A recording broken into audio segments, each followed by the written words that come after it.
tebak, ini makhluk hidup jenis apa? Yap, betul, ini plankton. Plankton adalah rantai makanan yang paling dasar. Dan sebagian besar kehidupan laut mengkonsumsi plankton. Ukuran plankton sangat kecil, kurang dari 2 mm, atau lebih kecil dari butiran pasir di laut, dengan tubuh terlihat transparan. Planktonnya lagi makan tuh. Ya, tapi sayang, yang dimakan adalah mikroplastik. Lebih kecil lagi kan? Mikroplastik adalah partikel plastik yang berukuran sangat kecil, yang berasal dari dataran yang terbawah dan tidak terurai. Cukup berbahaya dan dapat mengganggu kesehatan jika dibiarkan. Plastik itu kan susah terurai dan membutuhkan puluhan hingga ratusan tahun. Weleh. Tenang, Unyil punya kantong organik dari singkong nih, yang jauh lebih aman bagi lingkungan.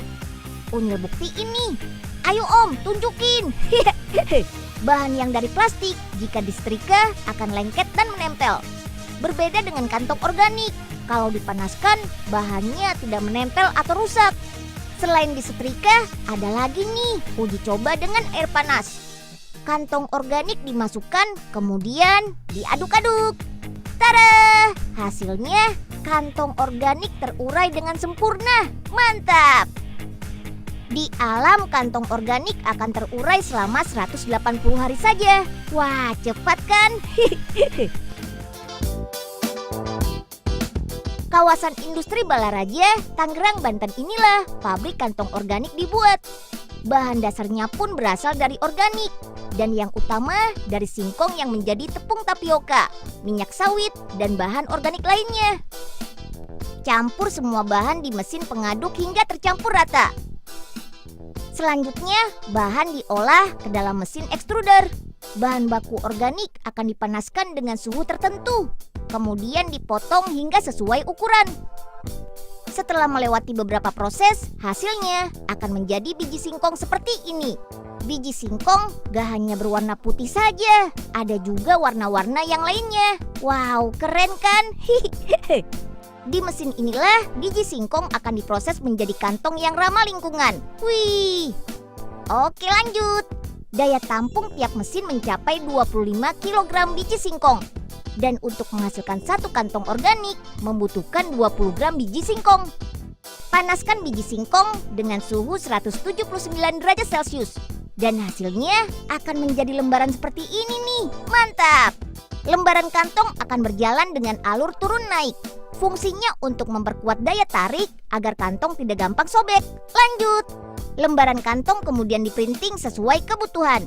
Printnya bisa berwarna loh teman. Bagus kan? Berikutnya masuk ke tahap yasket. Yasket ini fungsinya untuk memberikan batasan di setiap sudut kantong. Sebelum masuk tahap akhir, lembaran kantong dicek ketebalannya dengan ukuran 30 mikron. Mantap! Akhirnya, lembaran kantong membentuk roll seperti ini. Satu roll beratnya bisa mencapai 20 kg berat dan bisa menjadi kantong sebanyak 285. Wow, hebat! Lembaran kantong organik kemudian dipotong dan disiling di mesin ini. Tirai bambu ini berfungsi untuk menjaga kerapihan kantong.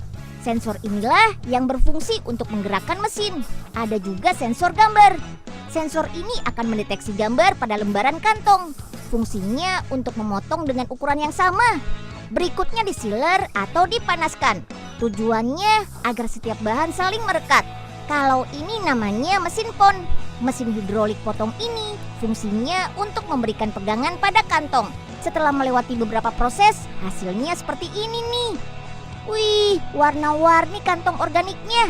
Makin kece aja nih. Selain ramah lingkungan, kantong organik juga antistatis yang membuat debu nggak akan menempel pada kantong. Mantap!